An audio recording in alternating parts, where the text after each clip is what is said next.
Friends, हमारा topic चल रहा था सेक्सुअली ट्रांसमिटेड इन्फेक्शन यानी सिफिलिस। सिफिलिस भी एक सेक्सुअली ट्रांसमिटेड इन्फेक्शन है। तो ठीक है ना। तो हमारी नेक्स्ट स्टेज में आता है, हमारी फर्स्ट स्टेज में क्या होता था कि हमारे मुंह के अंदर या वेजाइना में या रेक्टम में या फिर पेनिस के ऊपर हमें जख्म देखने को मिल सकते हैं, जिसमें कि वो होते हैं। सेकंड स्टेज में क्या होता है, हमारे हाथों के तलवों में और पैरों के तलवों में और हाथों की हथेलियों में ये जख्म देखने को मिलते हैं। नेक्स्ट स्टेज है हमारी लेटेंट स्टेज। तो क्या होता है देखते हैं। इस चरण में रोगी बिना किसी स्पष्ट लक्षण के या लक्षण के सिफिलिस से पीड़ित हो सकता है और उपचार के बिना एक मरीज वर्षों तक इसका वाहक बना रह सकता है।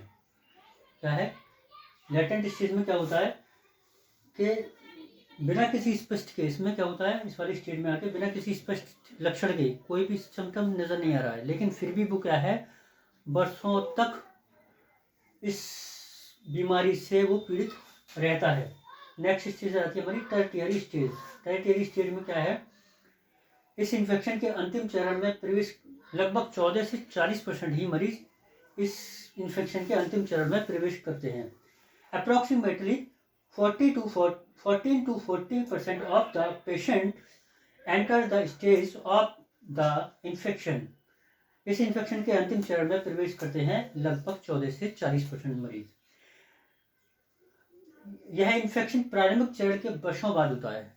यह इन्फेक्शन कब होता है, जब पहला आपको इन्फेक्शन हुआ था उसके वर्षों बाद होगा।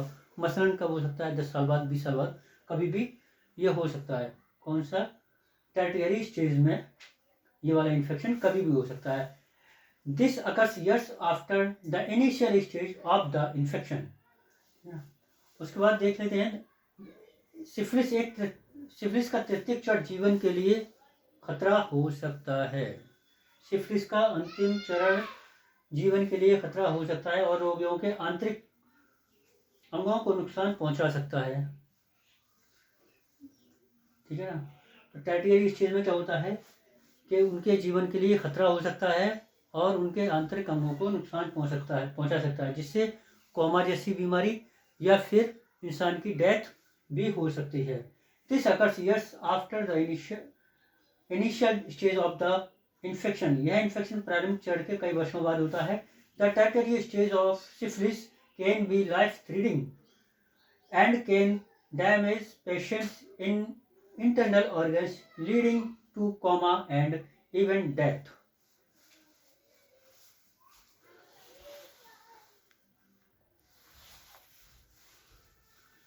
और स्टेज और सिम्टम्स की बात करेंगे तो देख लेते हैं इसमें कौन कौन से और सिम्टम्स।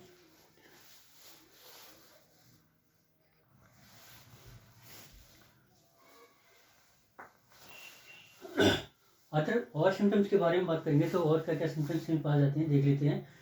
सिम्टम्स इंक्लूड ब्लाइंडनेस हो सकता है, हियरिंग लॉस यानी सुनने में कमी आ सकती है, मेंटल हेल्थ प्रॉब्लम हो सकती है, मेमोरी लेस हो सकती है, bone and soft tissue destruction, bone और सॉफ्ट टिश्यू में टूटन हो सकती है, हार्ट डिसीज हो सकती है यानी हृदय की बीमारी हो सकती है, मेनिंजाइटिस यानी दिमाग में सूजन हो सकती है, एंड न्यूरोसिफिलिस हो सकती है। क्या है लक्षणों में अंधापन, सुनने की क्षमता में कमी, मानसिक स्वास्थ्य संबंधी समस्याएं, याददाश्त में कमी और हड्डी और कोमल ऊतकों का नष्ट होना, हृदय रोग हो सकता है, मेनिंजाइटिस हो सकती है और न्यूरोसिफिलिस इसमें शामिल हो सकते हैं। कारण देख लेते हैं कि ये होता किससे है। तो मैंने पहले ही बताया था